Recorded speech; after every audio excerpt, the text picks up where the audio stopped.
तो hello everyone. आज हम अपनी करंट अफेयर्स की सीरीज़ ही कंटिन्यू कर रहे हैं। ठीक है, लास्ट वीडियो में हमने 30 क्वेश्चंस कंप्लीट करे थे। अब हम नेक्स्ट 30 क्वेश्चंस कंप्लीट करेंगे। ठीक है, देखिए आते हैं अपने नेक्स्ट 30 क्वेश्चंस पे। ठीक है, देखिए अब हम स्टार्ट करते हैं अपने 31st क्वेश्चन पे। ये वन शॉट वीडियो होगी, कहीं पे कट नहीं होगा, वन शॉट होगा। ठीक है, देखिए अब हम आते हैं 31st क्वेश्चन पे। देखिए M Swaminathan award, M Swaminathan award किन को मिला है? बी आर कम्बोज जी को मिला है ना। लेकिन अब हमको ये याद करना भाई स्वामीनाथन अवार्ड क्या होता है, बी आर कम्बोज ये सब। देखिए स्वामीनाथन को आप ऐसे कनेक्ट करवा सकते हो, स्वामीनाथन मैराथन लग रहा है ना, मैराथन जैसा कुछ साउंड कर रहा है, स्वामीनाथन मैराथन है ना। देखिए जब कोई इंसान मैराथन करता है, स्वामीनाथन मैराथन है ना, मैराथन करता है तो वो इंसान फिट होता है, तभी तो मैराथन भागता है ना। लेकिन देखिए स्वामीनाथन मैराथन है ना, जब कोई इंसान मैराथन करता है तो वो फिट होता है। अब जो इंसान फिट होता है ना वो किसी पे बोझ नहीं होता। ठीक है, वो बोझ नहीं होता तो वो कम बोझ होता है, वो औरों पे कम बोझ होता है। तो इसको ऐसे ले सकते हैं कि बी आर कम्बोज। ठीक है, एम स्वामीनाथन मैराथन जैसा साउंड कर रहा है, मैराथन बंदा फिट होता है और वो दूसरे पे कम बोझ होता है, तो बी आर कम्बोज।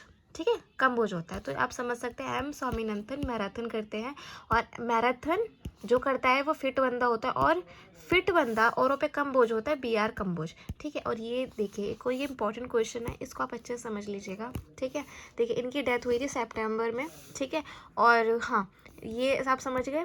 देखिए हम नेक्स्ट क्वेश्चन पे आते हैं हम। ठीक है, अब आते हैं हम एग्रीकल्चर लैंड पर। ठीक है, देखिए एग्रीकल्चर लैंड क्या होता है। देखिए जो हमारा उद्योग, हमारा एग्रीकल्चर लैंड है ना। अब ये क्वेश्चन है कि कौन सा ऐसा स्टेट है जिसने एग्रीकल्चर लैंड आउटसाइडर जो उस स्टेट के नहीं है उनके लिए बैन कर दिया। ठीक है, तो ऐसा कौन सा स्टेट है जिसने एग्रीकल्चर लैंड आउटसाइडर के लिए बैन कर दिया? वो है उत्तराखंड। अब देखिए इसको कैसे याद करोगे कि भाई उत्तराखंड ही है, कोई दूसरी स्टेट भी तो बैन कर सकती है, एग्रीकल्चर तो सब में होता है। देखिए उत्तराखंड क्या होता है, उत्तराखंड में ना देखा आपने समझा है टूरिस्ट प्लेस है, ज़्यादातर लोग यही घूमने आते हैं, तो आउटसाइडर उत्तराखंड में घूमने आते हैं है ना। लेकिन ये कि आउटसाइडर उत्तराखंड गंदा कर देते हैं, एग्रीकल्चर को ख़राब कर देते हैं वहाँ का, है ना। तो क्या है कि इसलिए इसको बैन कर दिया है। ठीक है, तो समझ जाएंगे कि एग्रीकल्चर लैंड बैन करा है आउटसाइडर। आउटसाइडर का नाम समझते हैं, समझ जाना उत्तराखंड। आउटसाइडर घूमने कहाँ जाते हैं? उत्तराखंड में। ठीक है, अब देखिए आते हैं हम अपना इस क्वेश्चन पे। ठीक है, अब देखिए सक्सेस मासरा एक प्राइम मिनिस्टर है, ये कहाँ के प्राइम मिनिस्टर है? सक्सेस मासरा कहाँ के प्राइम मिनिस्टर है? तो ये चार्ड एक जगह है, चार्ड करके, वहाँ के प्राइम मिनिस्टर है। ठीक है, अब इसको कैसे समझेंगे? सक्सेस मासरा, देख सक्सेस मासरा एक इंडियन नेम है ना। और हम हिंदुस्तानी चांद तक चले गए, तो अगर हम चांद तक चले गए तो हम चार्ड के प्राइम मिनिस्टर नहीं बन सकते? जब हम चांद और चार्ड में कम्युनिकेट लगाओ, चांद और चार्ड, चांद और चार्ड।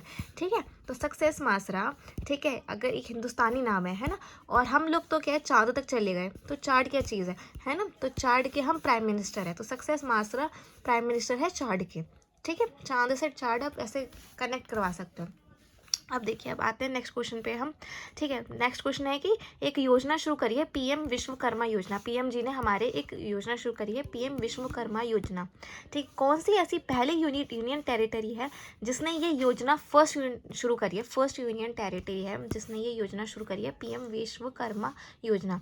ठीक है, तो ये है जम्मू एंड कश्मीर। अब कैसे याद करोगे? देखो विश्वकर्मा और जम्मू एंड कश्मीर को कनेक्ट करवाते हैं। देखिए विश्वकर्मा क्या है? विश्वकर्मा में दो शब्द है, विश्वकर्मा, विश्व, दुनिया, दुनिया कहाँ घूमने जाती है? ज़्यादातर जो जम्मू एंड कश्मीर घूमने जाती है ना। तो विश्व घूमने जाती है जम्मू एंड कश्मीर में, और कर्मा को कैसे कराओ कि कर्मा और कश्मीर थोड़ा सिमिलर साउंड कर रहा है ना, तो ऐसे आपको ऐसे याद कर सकते हो, विश्वकर्मा, विश्व जम्मू घूमने जाती है, और कर्मा क और क कश्मीर, कर्मा कश्मीर। ठीक है, और ये इसका कब बना है, ये कब योजना आई है? 17 सितंबर को, 2023 में 17 सितंबर को। मैंने बताया ना 2023 के मिड सेशन के बाद जो सेकंड सेशन होता है उसके सारे करंट अफेयर्स बताऊंगी। तो 17 सितंबर 2023 को ये पीएम विश्वकर्मा योजना first union territory Jammu and Kashmir में नियुक्त हुई थी, वहाँ लगी थी। अब देखिए अब हम नेक्स्ट आते हैं old age pension. Old age pension का जो प्रावधान है ना, ये अब कौन सी ऐसी स्टेट है जिसने इसकी लिमिट, ओल्ड एज पेंशन की लिमिट 60 से 50 कर दी है? ठीक है, पहले 60 साल में ओल्ड एज पेंशन मिलती थी, अब 50 साल में मिलती है। कौन सी स्टेट में? तो मैं आपको बताती हूँ, झारखंड में मिलती है। अब इसे कनेक्ट कैसे करवाओगे? ऐसे करवाओगे, देखो ओल्ड एज पेंशन है ना, ओल्ड एज पेंशन कैसे मिलती है? पेंशन इंसान के हाथ में मिलती है, हैंड में मिलती है। तो कौन सी ऐसी स्टेट है जिसके जिसके नाम के पीछे हैंड आता है, ठीक है। तो क्या है, झारखंड। ऐसे कहानियाँ बनानी पड़ेंगी आपको, ठीक है। पेंशन कहाँ मिलती है, हाथ में मिलती है। और कौन सी ऐसी स्टेट है जिसके नाम के पीछे हैंड आता है, झारखंड, ठीक है। अब देखिए, अब आते हैं हम नेक्स्ट क्वेश्चन पे। 36 क्वेश्चन है हमारा, supreme court legal service committee. ये हमारी supreme court legal service committee है, ठीक है। इन्होंने अपना एक नया चेयरमैन उपयुक्त करा है, एक नया चेयरमैन लगा है, ठीक है। तो देखिए, नए चेयरमैन जो है इनका नाम है BR गवाई। नए चेयरमैन का नाम इनका है BR गवाई, है ना। तो BR गवाई कैसे याद करोगे आप, देखो गवाई को हम ऐसे करेंगे। देखो, सुप्रीम कोर्ट क्या है, ये हमारे गांव गांव की लोगों की सुनती है। गांव गांव के लोग यहाँ पर आके अपने प्रॉब्लम ठीक करवाते हैं, अपने जो इश्यूज हैं उनके वो ठीक होते हैं। तो supreme court legal service committee, यहाँ पर क्या है कि लोगों गांव गांव से लोगों की सुनी जाती है। तो ऐसे BR गवाई को ऐसे याद कर सकते हैं, गांव गांव से आवाज आई। गवाई, गांव गांव से आवाज आई, ठीक है। गवाई को कैसे याद किया, गांव गांव से आवाज आई, तो वो क्या, BR गवाई। तो supreme court legal service committee के चेयरमैन कौन होंगे, BR गवाई, जो है गांव गांव से आवाज आई, ठीक है। अब देखिए, अब आते हैं 37 क्वेश्चन पे। फर्स्ट वुमेन जो $100 बिलियन उनकी प्रॉपर्टी, उनकी संपत्ति $100 बिलियन है। भैया वो बहुत अमीर है ना। तो अमीर है, इससे हम ये कनेक्ट करवा सकते हैं कि वो दुनिया में कहीं भी जाके घूम सकती है, ठीक है। तो देखो, ये उनका नाम है, फ्रैंकोइस बीटनकोर्ट और मेसर, जो भी है, ठीक है। तो फ्रैंकोइस समझ लो कि फ्रांस, ठीक है, फ्रांस जाती है। बीटनकोई मतलब समझ लो कि वो बर्लिन जाती है।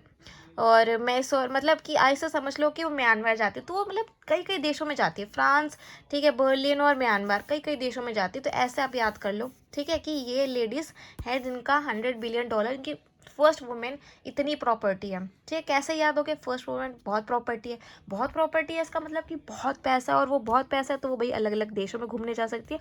तो ये हो गया फ्रांस, ये हो गया बर्लिन, और ये हो गया म्यांमार, ठीक है, समझिए। अब हम आते हैं नेक्स्ट क्वेश्चन पे। अब है बेटी बचाओ बेटी पढ़ाओ। ये आंदोलन हमारा आजकल बहुत चल रहा है, बेटी बचाओ बेटी पढ़ाओ का, ठीक है। अगर बेटी को पढ़ाएंगे तो ऑलरेडी बेटी हमको कोई उनको दिक्कत नहीं होगी, और वो उनका सेफ्टी और उनकी चीज़ों के लिए और अच्छे से उनका स्टडी के लिए आगे काम आएगा। तो बेटी बचाओ बेटी पढ़ाओ बहुत ज़रूरी है, पहली बार, ठीक है। तो अभी इनका ना एक ब्रांड एम्बेसडर बनी है, ठीक है। कौन बनी है, पिंकी। आप इनको इस तरीके से याद कर सकते हो कि जैसे कि आप समझ लो कि हमारी ना एक टीचर का नाम है पिंकी, ठीक है। और वो लड़कियों की पढ़ाई पे बहुत फोकस करती है। तो हमारी टीचर जो पिंकी हैं, वो लड़कियों की पढ़ाई पे बहुत फोकस करती है, पिंकी मैम, है ना। तो वो बेटी बचाओ बेटी पढ़ाओ आंदोलन की ब्रांड एम्बेसडर कौन होगी, पिंकी मैडम, ठीक है। अब आते हैं महाकविताई। ये एक हमारी कहानी स्टोरी लिखी गई है, महाकविताई, ठीक है। अब ये देखिए, अब इसको किसने लिखा है, राइटर का नाम क्या है, राइटर का नाम है वैरा मुत्तू। अब हम कैसे याद करेंगे, महाकविताई वैरा मुत्तू जी ने ही लिखी है। तो देखिए, कविता, महाकविताई में देखो, महाकविता भी है ना, कविता है, कविता, पहले इसको नाम को पढ़ो, महाकविता है। कविता जो लोग लिखते हैं ना, अक्सर वैराग्य में ज़्यादा होता है। वैराग्य का मतलब ये होता है कि वो अपना दुनियादारी में ज़्यादा उनका मतलब नहीं होता, वो अपने काम पे फोकस होता है। और अपना जो होता है ना, जैसे कि आप अगर पोइट्री है, अगर जैसे कि वो राइटर है, तो वो बहुत गहरे लोग होते हैं, वैराग्य में होते हैं वो लोग, तो ठीक है। तो कविता, ज़्यादा लोग कविता जो लिखते हैं वो वैराग्य होते हैं। तो ऐसा हो गया वैरा मुत्तू, ठीक है। और समझ के महाकविताई क्या होगी, वैरा, कविता से समझेगा वैरा, जो वैराग्य में ज़्यादा लोग रहते हैं, वैरा मुत्तू, ठीक है। जब भी अब कभी भी आएगा महाकविताई इन्होंने लिखा, ठीक है, तो आप समझोगे कि मैम ने बताया था कि देखिए कविताई में कविता पढ़ें, कविता ज़्यादातर लोग वैराग्य जो लोग होते हैं, जो सिर्फ अपने काम को लेके फोकस होता है, ठीक है, तो वो होते हैं। और वैराग्य का वैरा ले लो, वैरा मुत्तू, ठीक है। अब देखिए, अब आते हैं उज़्बेकिस्तान। अभी नाम थोड़ा अजीब लग रहा होगा सुनने में, उज़्बेकिस्तान का, ठीक है। जैसे कि आपने कजाकिस्तान सुन रखा होगा, ठीक है, और पाकिस्तान सुन रखा होगा, है ना। तो उज़्बेकिस्तान बहुत अजीब नाम है। अब हमें इस तरीके से समझना है, उज़्बेकिस्तान ने एक वर्ल्ड ब्लिट्ज चेस चैंपियनशिप शुरू करी थी, है ना। तो देखिए, उज़्बेकिस्तान ने वर्ल्ड ब्लिट्ज चेस चैंपियनशिप शुरू करी थी, और उसके विजेता थे मैग्नस कार्लसन। अब इसको समझेंगे थोड़ा मुश्किल लग रहा होगा, लेकिन ये ज़रूरी क्वेश्चन है और मैं बहुत आसानी से समझा दूंगी। देखो, पहली बात तो उज़्बेकिस्तान को समझते हैं, बहुत अजीब सा नाम है, कोई बहुत अजीब सी कंट्री का नाम है, ठीक है। अब अजीब सी कंट्री का नाम है तो ये सारे नॉर्मल स्पोर्ट तो करवाएगी नहीं, ना क्रिकेट खिलवाएगी ना फुटबॉल, नॉर्मल स्पोर्ट नहीं करवाती यहाँ पे।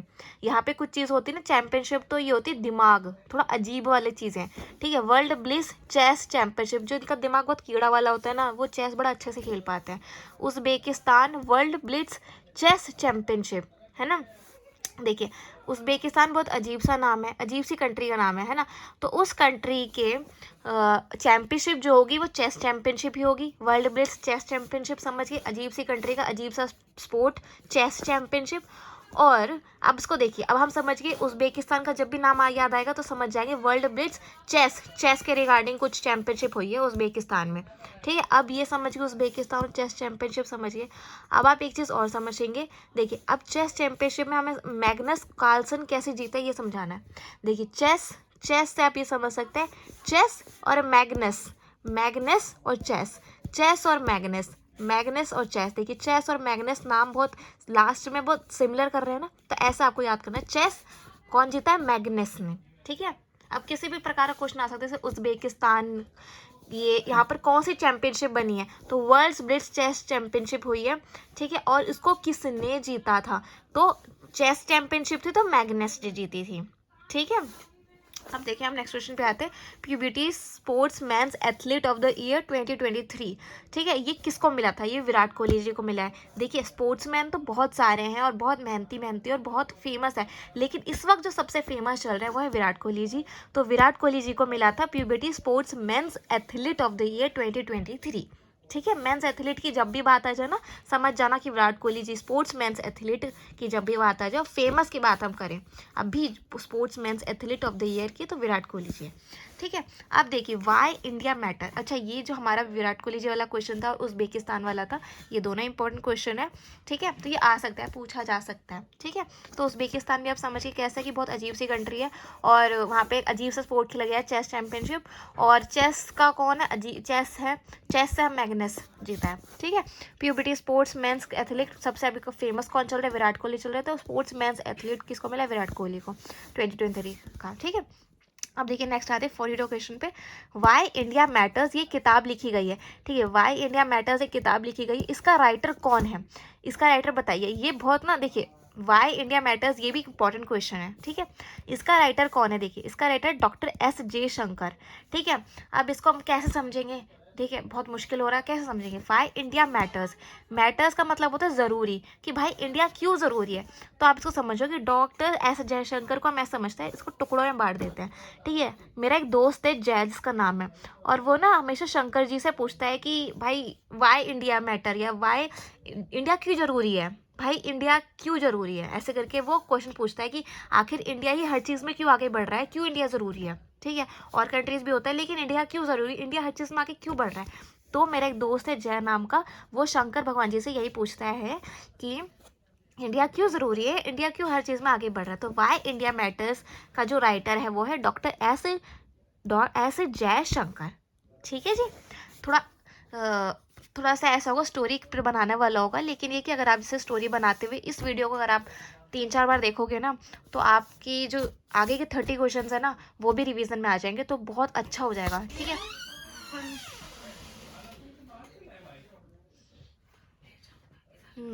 अब देखिए, अब आते हैं हम अपने 43 क्वेश्चन पे, ठीक है।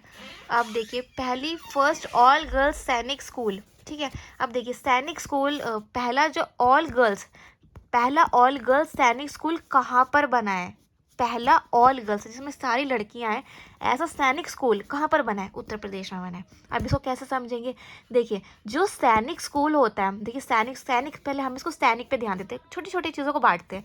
सैनिक क्या है, सैनिक जो फौजी सैनिक है ना। अब देखिए सैनिक क्या होता है कि देखिए क्या है कि हमारे देखो क्या होता है कि हमारे यूपी आपसे उत्तर प्रदेश समझते हैं ना, उत्तर प्रदेश में बहुत बड़ा उत्तर प्रदेश है, ठीक है। तो अगर वहाँ से लोग तैयारी करते हैं ना फौज में जाने की, सैनिक बनने की, तो मतलब सबसे ज़्यादा लोग कहाँ से तैयारी करते हैं, एक तरीके से उत्तर प्रदेश से तैयारी करते हैं, क्योंकि उत्तर प्रदेश बहुत बड़ा स्टेट है, ठीक है। तो अब उतने बड़े स्टेट में अब भैया अगर सैनिक तैयारी करे तो उनके बच्चे भी तो कहीं पढ़ेंगे ना, तो उनके लिए पहला ऑल गर्ल्स सारी लड़कियाँ ऑल गर्ल्स स्कूल जो सैनिक स्कूल है वो कहाँ बना है? उत्तर प्रदेश में। जैसे ही सैनिक स्कूल की बात आएगी ना, आपको एकदम दिमाग में उत्तर प्रदेश स्ट्राइक कर देना चाहिए।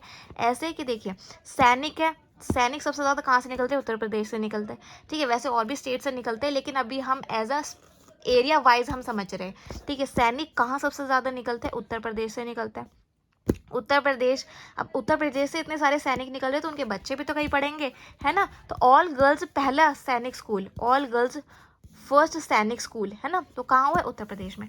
अब नेक्स्ट हम आते हैं 16th फाइनेंस कमीशन, ठीक है। उनके चेयरमैन कौन? अभी एक चेयरमैन बने हैं 16th फाइनेंस कमीशन के, एक चेयरमैन बने डॉक्टर अरविंद पंघाड़िया। अब इसको बहुत आसानी है, अब इसको मस्ती और मतलब थोड़ा अच्छा एंटरटेनमेंट में समझते हैं। देखिए 16th फाइनेंस कमीशन, फाइनेंस मतलब कि पैसे की बात हो रही है ना। और अभी आपको पता है कि दिल्ली का फाइनेंस कौन संभाल रहे? अरविंद केजरीवाल जी, है ना। तो वहाँ से हमने ये उठा लिया, ठीक है, हम समझ गए दिल्ली का फाइनेंस कौन संभाल रहे हैं? अरविंद केजरीवाल जी। अब देखिए आप ये समझिए कि अगर वो बंदा चेयरमैन है 16th फाइनेंस कमीशन, जहाँ पैसों की बात हो रही है वहाँ का चेयरमैन है, तो उसके पास बहुत पैसा होगा, और बहुत पैसा होगा तो वो बहुत घड़ियाँ खरीदेगा। तो क्या हो गया? पंघड़िया, अरविंद पंघड़िया, ठीक है। अरविंद से अरविंद केजरीवाल से समझिए कि वो फाइनेंस भी हैंडल कर रहे हैं दिल्ली का, ठीक है, मतलब मेन होलसेल कंट्रोल उनका ही है। और पनघाड़िया ऐसे है कि देखिए वो भाई फाइनेंस कमीशन के चेयरमैन है, तो उनके पास पैसे बहुत होगा, और पैसा बहुत है तो वो बहुत सारी गाड़ियाँ खरीद सकते हैं, ठीक है। अब देखिए, अब नेक्स्ट हम आते हैं first women director general of police, ठीक है। अब देखिए ये कौन थी? First women director general of police Rashmi Shukla ji थी, महाराष्ट्र की। महाराष्ट्र ने अपना first women director general of police, देखो महाराष्ट्र ने अपनी पहली डीजी एक वुमेन है वो बनाई गई, कौन है? रश्मि शुक्ला जी को बनाया, ठीक है। अब कैसे बनाएंगे इसे कहानी समझते हैं। देखिए महाराष्ट्र में क्या होता है कि ना, मतलब ड्रग्स और ये सब उल्टी सीधी गलत चीज़ें ज़्यादा हो रही हैं, है ना। तो क्या है कि महाराष्ट्र गवर्नमेंट ने सोचा है कि नहीं, अभी क्या होता है कि जो लेडीज़ होती है ना, लेडीज़ कांस्टेबल होती हैं, लेडीज़ जो हमारी वर्क करती हैं, तो वो क्या होता है, वो थोड़ा मतलब वो ना जेंट्स के अगेंस्ट वो कम करप्टेड होती हैं, वो नहीं होती इतनी करप्टेड। जेंट्स थोड़े ज़्यादा करप्टेड होते हैं, लेकिन लेडीज़ करप्टेड नहीं होती हैं, ठीक है, उनके कंपैरिजन में। तो आप इस तरीके से समझ सकते हैं कि लेडीज़ कम करप्टेड होती है। तो महाराष्ट्र गवर्नमेंट ने सोचा कि ये करप्शन को कम करने के लिए ना इस बार हम एक वुमेन को बनाते हैं डायरेक्टर जनरल पुलिस की डायरेक्टर जनरल हम एक वुमेन बनाते हैं। तो उन्होंने क्या बनाया? उन्होंने रश्मि शुक्ला जी को बनाया। आप ये तो समझ गए होंगे कि महाराष्ट्र ने एक वुमेन को बनाया है डायरेक्टर जनरल, अपना पुलिस के डिपार्टमेंट का डायरेक्टर जनरल एक वुमेन को बनाया महाराष्ट्र ने, है ना। अब आप ये कैसे समझेंगे कि महाराष्ट्र वो रश्मि शुक्ला जी है नाम, है ना। तो ऐसे समझना महाराष्ट्र जो हम स्पेलिंग लिखते हैं, देखिए राष्ट्र बीच में रश आ रहा है ना, उसे समझना रश्मि शुक्ला, ठीक है। महाराष्ट्र रश्मि शुक्ला, ठीक है। ऐसे जब भी क्वेश्चन आएगा तुरंत आएगा, जैसे कि अब जैसे क्वेश्चन ऐसे आ सकता है कि कौन सी स्टेट है जिसने अपना फर्स्ट वुमेन डायरेक्टर जनरल बनाई है पुलिस डिपार्टमेंट की, तो वह महाराष्ट्र है, ठीक है। और महाराष्ट्र ने किसको बनाया है फर्स्ट? कौन सी वुमेन है जिनको first women director general police का बनाया है? वो है रश्मि शुक्ला। महाराष्ट्र से आप रश्मि समझ जाओगे, और ये जो पूरी स्टोरी मैंने क्रिएट करी ना, women director general of police, first women director general of police, वो है महाराष्ट्र ने बनाया है। महाराष्ट्र से आप समझ जाएंगे रश्मि शुक्ला जी हैं वो। अब नेक्स्ट हम आते हैं अपने 46 क्वेश्चन पे, कुप्पा हाइड्रा स्टोरेज प्रोजेक्ट। ये एक प्रोजेक्ट तैयार हुआ है, हाइड्रा मतलब समझते हैं वाटर के रिलेटेड कुछ है, वाटर का स्टोरेज के रिलेटेड कुछ है ना। तो अब देखिए कुप्पा हाइड्रो स्टोरेज प्रोजेक्ट, ये कहाँ बनाया गया है? ये प्रोजेक्ट गुजरात में बनाया गया है ना। आप देखिए इसको समझने की कोशिश करते हैं। देखिए गुजरात में क्या है, बहुत पानी है, पानी बहुत है, लेकिन ज़्यादातर खारा पानी है, ठीक है। वहाँ पीने लायक पानी नहीं है, वह ज़्यादातर क्या है, खारा पानी है, ठीक है, क्योंकि वो सबसे ज़्यादा सॉल्ट प्रोड्यूसिंग स्टेट है ना। तो ये कि वहाँ पानी तो है पर वह खारा पानी है। तो हम चाहते हैं कि यार लोगों को ना नॉर्मल पानी पीने लायक बन जाए, तो इसके लिए क्या हुआ कि पहले पानी को हमें स्टोर करवाना पड़ेगा, है ना, तभी तो आप उसको प्रोसेस करवाओगे। तो कुप्पा हाइड्रो स्टोरेज प्रोजेक्ट कहाँ पर हुआ है? वह गुजरात में है, ठीक है। गुजरात में जो खारा पानी है उसको स्टोर करवाएंगे, उसके बाद लोगों को प्रोवाइड करवाएंगे। तो कुप्पा हाइड्रो मतलब पानी का जो स्टोरेज प्रोजेक्ट हुआ है वो कहाँ हुआ है? गुजरात में हुआ है, ठीक है। अब नेक्स्ट हम आते हैं अपने 47th क्वेश्चन पे। देखिए 47th क्वेश्चन, देखिए डोलग्रिया कौंद शॉल, ये क्या है, कि कहाँ पर शुरू हुई है, ये एक देखिए डोलगिरिया कोंदशोल ये कहाँ पर शुरू हुआ है, ठीक है। मैं बताती हूँ, डोलगिरिया कोंदशोल, इससे घबराने की जरूरत नहीं है, बहुत ईजी है, बहुत जल्दी आप समझ जाओगे। देखिए डोलगिरिया कोंदशोल, शॉल आ रहा है लास्ट में, शॉल, ठीक है। इसको ऐसे समझ लो कि शॉल कहाँ पर सबसे ज्यादा ओढ़ी जाती है, ओढ़ी, ओढ़ी समझ रहे हो ना, शॉल ओढ़ी जाती है ना, तो शॉल जब ओढ़ी जाती है तो ओढ़ी, ओढ़ी से कोई नाम आ रहा है स्टेट का, हाँ हाँ उड़ीसा, ठीक है। तो शॉल सबसे ज्यादा उड़ी जाती है उड़ीसा में, ठीक है। ये जीआई टैग में इसको मिल रखा है डोलगिरिया कोंद शॉल को, ठीक है। तो अब जब भी क्वेश्चन आएगा डोलगिरिया कोंद शॉल कौन सी स्टेट में है, तो ये उड़ीसा। इसको कैसे समझोगे, डोलगिरिया कोंद शॉल, शॉल सबसे ज्यादा ओढ़ी जाती है, ओढ़ी कहाँ जाती है, उड़ीसा में ओढ़ी जाती है, ठीक है। अब ये देखिए इंपॉर्टेंट क्वेश्चन है, अर्थ साइंस स्कीम, ठीक है। अर्थ साइंस स्कीम किसने अभी बनाई है, किसने अभी इसको अर्थ साइंस स्कीम बनाई है, अभी आपको पता है साइंस टेक्नोलॉजी, इस पे सबसे ज़्यादा हमारे नरेंद्र मोदी जी वर्क कर रहे हैं, तो अभी किसने बनाई है, नरेंद्र मोदी जी ने बनाई अर्थ साइंस स्कीम। ये जो साइंस टेक्नोलॉजी स्किल्स, इस पे सबसे ज़्यादा वर्क कर रहे हैं नरेंद्र मोदी जी, तो किसने बनाई, नरेंद्र मोदी जी ने बनाई। अब ठीक है, अब आते हैं मैंने 49th क्वेश्चन सेबी पर। सेबी होता है हमारा security and exchange board of India, ठीक है, security and exchange board of India. SEBI ने क्या किया है, अपना नया एग्जीक्यूटिव डायरेक्टर ऑफ सेबी, ठीक है, एग्जीक्यूटिव डायरेक्टर रखा है सेबी ने, ठीक है। कौन रखा है, जी राम मोहन रॉय राव। अब इसको कैसे आप याद करेंगे इसको ऐसे याद करेंगे, देखिए इसको ऐसे याद करेंगे, उन्होंने एग्जीक्यूटिव डायरेक्टर रखा है ना सेबी का, कैसे याद करेंगे, राम जी हमको सिक्योरिटी देते हैं, सेबी हमको सिक्योरिटी दे रहा है ना, तो उससे याद करो, सिक्योरिटी कौन देते हैं, हमको राम देते हैं, राम जी देते हैं, है ना। अब मोहन जी, मोहन हमारे कृष्ण भगवान जी को भी कहते हैं, है ना। तो कृष्ण भगवान जी क्या करते हैं, बुराई को खत्म करके अच्छाई को लाते हैं, तो बुराई को एक्सचेंज करते हैं किसमें, अच्छाई में, है ना। तो एक्सचेंज कौन कर रहा है, मोहन जी कर रहा है, तो एक्सचेंज बोर्ड ऑफ इंडिया, तो ये हो गया मोहन जी और राव, ठीक है। तो राम जी हमारे को सिक्योरिटी प्रोवाइड कर रहे हैं, मोहन जी मतलब कृष्ण जी हमको हमारी बुराई खत्म करके अच्छाई ला रहे हैं, एक्सचेंज कर रहे हैं। तो जो सेबी है, ठीक है, security and exchange board of India है, उसने अपना एग्जीक्यूटिव डायरेक्टर किसको रखा है, जी राम मोहन राव, ठीक है, समझ गया। और अब देखिए अभी नेक्स्ट क्वेश्चन है, और ये 50th क्वेश्चन है, और ये इंपॉर्टेंट क्वेश्चन है, ठीक है। अब इसको समझते हैं, first Indian electric vehicle company, ठीक है, ऐसी कौन सी पहली इंडियन इलेक्ट्रिक व्हीकल कंपनी है जिसको PLI अप्रूवल मिला है, ठीक है, जिसको PLI अप्रूवल मिला है। इसको बिल्कुल आपको परेशान होने की जरूरत नहीं है कि भाई PLI क्या होता है, ठीक है, आप बहुत आसानी समझ जाएंगे। First Indian electric vehicle company, जो पहली इंडियन इलेक्ट्रिक व्हीकल कंपनी है वो है हमारी ओला इलेक्ट्रिक। देखिए ऊबर, रैपिडो ये सब बाद में आई हैं, ये पहले नहीं आई, सबसे पहले क्या आई थी, सबसे पहले ओला आई थी, तो वही हमारी first Indian electric vehicle company है जिसको PLI अप्रूवल मिला है, ठीक है। यही क्वेश्चन बनकर आ सकता है कि भैया आप मुझे बता दीजिए कि first Indian electric vehicle company कौन सी ऐसी व्हीकल कंपनी थी, इंडिया की ऐसी कौन सी व्हीकल कंपनी थी जो पहली कंपनी थी जिसको PLI अप्रूवल मिला था, वो था ओला इलेक्ट्रिक्स। वही सबसे पहले आई थी, रैपिडो और ये सब ऊबर के साथ पहले वही आई थी ना, ओला आई थी, तो उसी को मिला है। अब देखिए 51th क्वेश्चन पे आते हैं हम, पावर ग्रिड कॉरपोरेशन, देखिए ये एक विभाग है पावर ग्रिड कॉरपोरेशन, इन्होंने अपना एक new chairman and managing director, chairman और मैनेजिंग डायरेक्टर रखा गया है, पावर ग्रिड कॉरपोरेशन ने अपना एक नया चेयरमैन एंड मैनेजिंग डायरेक्टर रखा गया है, ठीक है, और उनका नाम है रविंद्र कुमार त्यागी। अब इसे आप कैसे याद करेंगे, देखिए पावर ग्रिड कॉरपोरेशन, ये 3 नाम आ रहे हैं ना इसमें, पावर भी आ रहा है, ग्रिड भी आ रहा है, कॉरपोरेशन भी आ रहा है, तो इसका जो चेयरमैन और मैनेजिंग डायरेक्टर वो भी 3 नाम का है, रविंद्र कुमार और त्यागी, ठीक है। अब इसको और अच्छे से दूसरे तरीके से समझ सकते हैं कि पावर का P ले लो और रविंद्र का R, तो क्या होगा PQR, ठीक है, और ग्रिड कुमार G और K, तो जो बंदा है जो हमारा चेयरमैन और मैनेजिंग डायरेक्टर है उसका PR, वो तो PR, देखो PR समझ गए, PQR, उसमें GK होनी चाहिए, जनरल नॉलेज अच्छी खासी होनी चाहिए, और वो किसी सिटी का होना चाहिए, कॉरपोरेशन एंड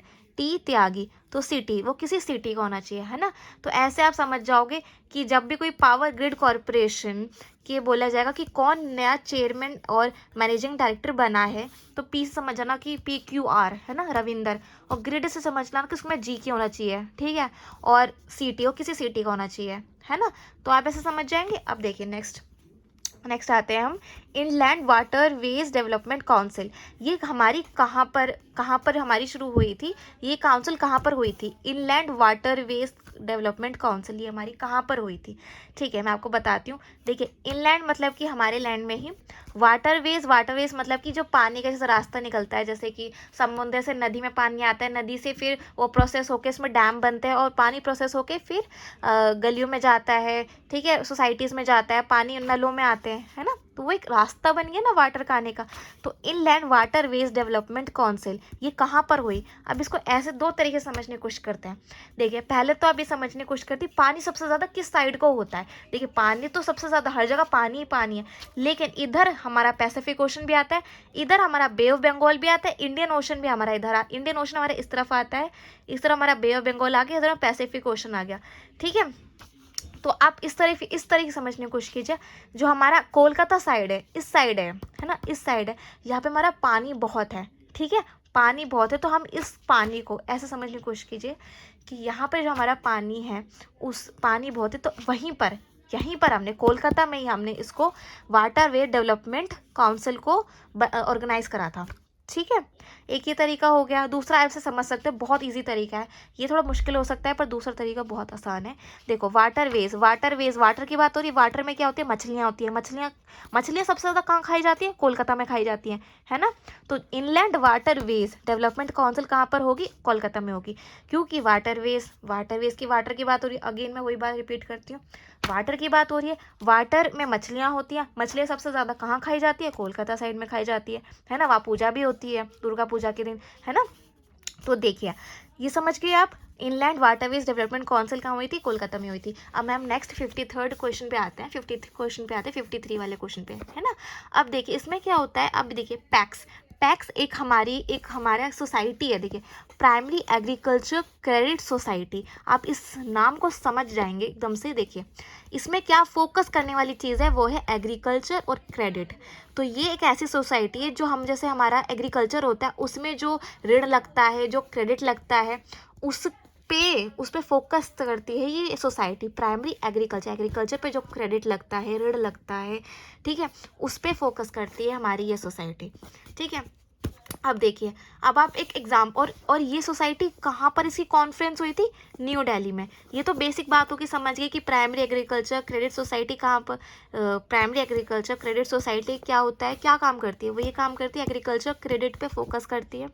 ठीक है, एग्रीकल्चर में जो ऋण होता है उस पर फोकस कर रही है। ठीक है, उसके बाद फिर, और ये कहाँ पर कॉन्फ्रेंस हुई थी, ये न्यू दिल्ली में कॉन्फ्रेंस हुई है। ठीक है, अब देखिए इसको ऐसे समझने की कोशिश कीजिए। देखिए, जैसे कि हमारे जो रिलेटिव्स होते हैं, है ना, तो क्या होता है कि वो क्या करते हैं, वो खुद कुछ नहीं कर रहे हैं, है ना, लेकिन वो हमारी बुराइयां करते हैं कि देखो बच्चा कुछ पढ़ नहीं रहा, कुछ कर नहीं रहा, है ना।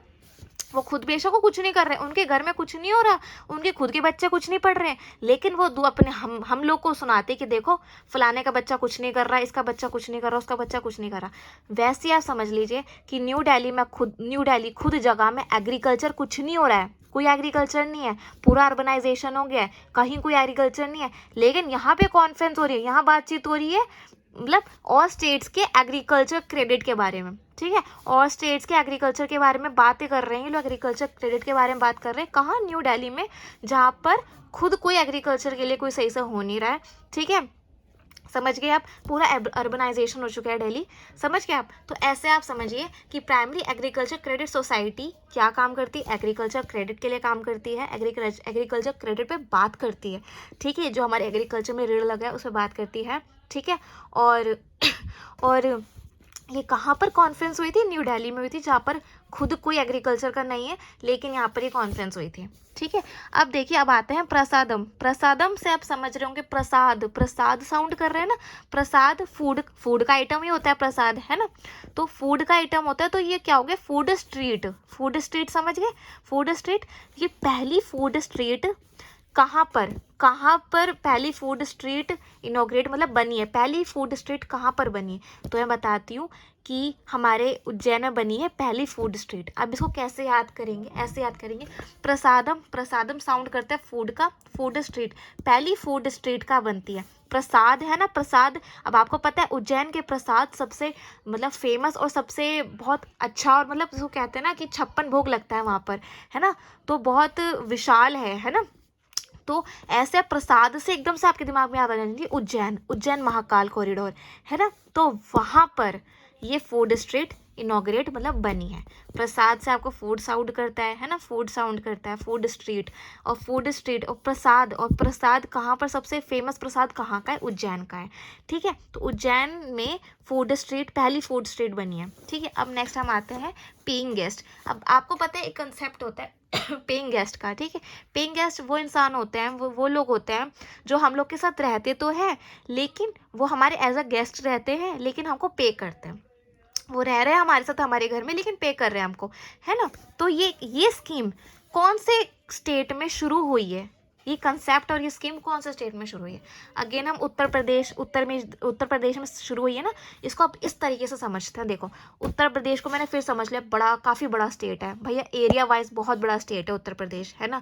उत्तर प्रदेश बहुत बड़ा स्टेट है, यहाँ पे कई सारे कॉलेजेस है, यूनिवर्सिटीज़ है ना, इंस्टीट्यूट्स है। तो क्या करते हैं, यहाँ पर अलग अलग स्टेट से बच्चे पढ़ने के लिए भी आते हैं, ठीक है। जैसे कि हमारा अलीगढ़ इतनी बड़ी यूनिवर्सिटी अलीगढ़ में, है ना। तो देखिए यहाँ पर अलग अलग स्टेट से बच्चे पढ़ने के लिए आते हैं, है ना। तो अब ये कि उन्हें कहीं रहना भी होगा, है ना। तो ऐसा है कि क्या होता है कि यूपी गवर्नमेंट ने ये बनाया कि भाई बच्चे आके रहेंगे तो कहाँ रहेंगे, तब उन्होंने कंसेप्ट शुरू करा पेइंग गेस्ट का, ठीक है। अब हर किसी के लिए होटल नहीं बन सकता, ठीक है, इतना नहीं, इतने सारे बच्चों के लिए होटल नहीं बन सकता, है ना। तो तब उन्होंने पीजी का कंसेप्ट शुरू करा पेइंग गेस्ट का। तो कहाँ शुरू हुआ है ये स्कीम? उत्तर प्रदेश में, ठीक है। अब देखिए, अब आता है हम नेक्स्ट क्वेश्चन पे।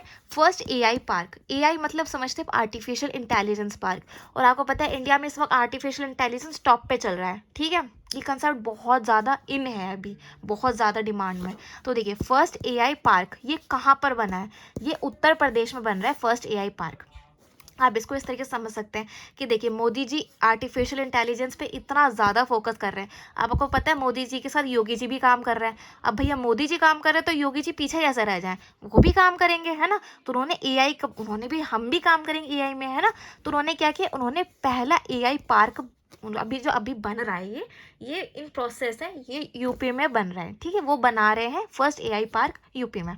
एक और चीज़, ठीक है, और यूपी में अभी वो एक और चीज़ बना रहे हैं, वो है आईटी हब, ठीक है। आईटी हब यूपी में भी बन रहा है अब, है ना। अब हमारा यूपी पीछे नहीं रहेगा, अब हमारा यूपी आगे रहेगा हर चीज़ों में, ठीक है। तो फर्स्ट एआई पार्क यूपी में बन रहा है, आर्टिफिशियल इंटेलिजेंस का पार्क। सेकेंड आईटी हब बन रहा है यूपी में। अब आते हैं अपने 57th क्वेश्चन पे। देखिए 19th नॉन अलाइंड मूवमेंट। अब पहली बात तो ये इंपॉर्टेंट क्वेश्चन है, ठीक है, तो उसको अच्छे से समझने की कोशिश कीजिएगा, ठीक है। 19th non aligned movement NAM, ठीक है, ये कहाँ पर, ठीक है, ये कहाँ पर मतलब कौन सी कंट्री में ये हो रहा है, कौन से कंट्री में ये होगा? 19th non aligned movement summit, मतलब कि 19वीं नॉन अलाइंड का मतलब होता है गठबंधन करना। कई सारी, मेरे को बताया था ना, कई सारी जब मतलब डिपार्टमेंट्स होते हैं या कई सारे जब अलग अलग ग्रुप्स होते हैं, जब जुड़ जाते हैं तो वो एक अलाइनमेंट फॉर्म करते हैं, ठीक, गठबंधन बना लेते हैं। लेकिन यहाँ पे गठबंधन नहीं बन रहा, गठबंधन नहीं है, ठीक है। ऐसा एक सम्मेलन हो रहा है जहाँ पर 19वां सम्मेलन हो रहा है जहाँ पर गठबंधन नहीं है। वो कौन से कंट्री में हो रहा है? वो युगांडा में हो रहा है, ठीक है। आपको मैं समझाती हूँ कैसे। देखिए यहाँ पर नॉन अलाइंड है, मतलब गठबंधन नहीं हो रहा है। अब गठबंधन का गठ समझ लो, गठ कौन सी कंट्री है जिसमें ये गठ आता है, गठ से बड़ा सिमिलर मतलब होता है, तो युगांडा, ठीक है। युगांडा में देखिए गठ का ये आ रहा है ना, ग अक्षर आ रहा है ना, तो ऐसे आप इसको याद कर सकते हैं, युगांडा, है ना। और देखिए, और आप ऐसे भी समझ सकते हैं जैसे कि नॉन अलाइंड है। देखिए जो हमें किसी रास्ते जाना नहीं होता तो हम यूटर्न मान के वापस आ जाता है, तो अभी हम नॉन अलाइंड, हमें अलाइनमेंट के रास्ते में नहीं जाना, हमें गठबंधन के रास्ते में नहीं जाना, हम यूटर्न मार के वापस आ गए, तो यू आ गया। और गठबंधन का ग आ गया युगांडा। तो युगांडा ही ऐसी कंट्री है जहाँ पर ये नॉन अलाइंड मूवमेंट समिट, यहाँ का नॉन अलाइंड मूवमेंट समिट, 19वां non aligned movement summit organise हो रहा है। ठीक है, अब आते हैं 58th क्वेश्चन पे। देखिए 58th क्वेश्चन क्या है, 4 स्टार टू डेस्टिनी। ये वैसे क्या इतना इम्पॉर्टेंट क्वेश्चन नहीं है, लेकिन क्योंकि आप ये भी आप एक बार देख लीजिए तो ऐसा कि रिमेंबर होगा तो अच्छी बात, अगर आ गया तो आप लिख कर लोगे। 4 स्टार्स टू डेस्टिनी, ठीक है, ये किसने, ये किताब किसने लिखी थी, ये बहुत बड़े राइटर है MM नरवणे, इन्होंने लिखी थी। अब ठीक है, अब नेक्स्ट हम आते हैं, ये इंपॉर्टेंट क्वेश्चन है। ठीक है, बीमस्टेक सेक्रेटरी जनरल, देखिए बीमस्टेक सेक्रेटरी जनरल, इन्होंने बीमस्टैक वालों ने अपनी एक नई सेक्रेटरी जनरल बनाया है। कौन बनाया, इंदिरा मणि पांडे। ठीक है, ये पांडे जी हैं। ठीक है, जो बीमस्टैक होता है वो कई देशों का ग्रुप होता है।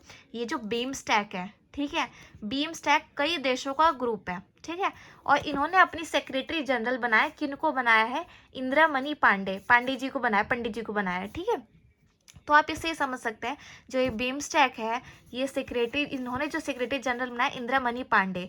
ठीक है, इंदिरा मणि पांडे को उन्होंने बनाया। ठीक है, आगे अब देखिए, इसको आप ऐसे भी समझ सकते हैं, बीमस्टैक है ना, तो इसमें बीम में IM देखो, IM, ठीक है, इंदिरा मणि, IM इंदिरा मणि, और पांडे भाई हमारे पंडित जी इसमें हैं। ठीक है, अब देखिए, अब आते हैं हम अपने 60th क्वेश्चन पे, और ये हमारा लास्ट क्वेश्चन, उसके बाद हम नेक्स्ट वीडियो में कंटिन्यू करेंगे। ठीक है, नेक्स्ट वीडियो में हम कंटिन्यू नहीं करेंगे, नेक्स्ट वीडियो में 30 क्वेश्चन और लेकर आएंगे। ठीक है, इसके प्रीवियस वीडियो में हमने 1 to 30 लाए थे, उसके बाद हमने 31 to 60 लाए हैं। अब नेक्स्ट वीडियो में हम 61 to 90 लाएंगे। अब देखिए, सुचेता सतीश, ये ना एक सिंगर है। ठीक है, हमारी कंट्री की ये बहुत बड़ी सिंगर है, सुचेता सतीश।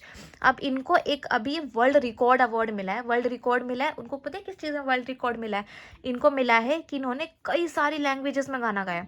तो कितने लैंग्वेजेस में गाना गाया, इन्होंने 140 लैंग्वेजेस में गाना गाया। ठीक है, तो आप अभी ये वीडियो देखिए, मेरा वीडियो बनाने का मकसद ये है कि आप एक बार वीडियो देखेंगे तो आपको थोड़ा आइडिया लगेगा, लेकिन नहीं कि आपको दिमाग में थोड़ा सा ऐसा होता है ना कि भूल भी सकते हैं। लेकिन अगर आप ये वीडियो 4-5 बार ऐसे लगातार देखेंगे, लगातार भी नहीं, अगर आपने गैप ले लेके भी डेली रिवीजन करा इसका, है ना, या कुछ कुछ घंटों में रिवीजन करा, तो आप इतने अच्छे से, मैं गारंटी देती हूँ कि इतने अच्छे से समझ लोगे ना इस कंसेप्ट को, इतने अच्छे से आपको कि आपको रटने की ज़रूरत नहीं पड़ेगी। जैसे से भी आएगा ना, तुरंत आपका राम मोहन राव ये नाम याद आ जाएगा। ठीक है, जैसे पावर ग्रिड कॉर्पोरेशन आ गया, रविंद्र कुमार त्यागी नाम याद आ जाएगा। जैसे वाटरवेज की बात होगी, समझोगे कोलकाता मच्छी वाला एग्जाम्पल है ना। और जैसे प्रसादम की बात आ जाएगी, वैसे आप उज्जैन की बात समझ लेंगे कि प्रसाद उज्जैन। ठीक है, तो ऐसा करेंगे। ठीक है, और नेक्स्ट वीडियो में हम अगली 30 वीडियोस नहीं 30 क्वेश्चंस लाएंगे आपके लिए। ठीक है।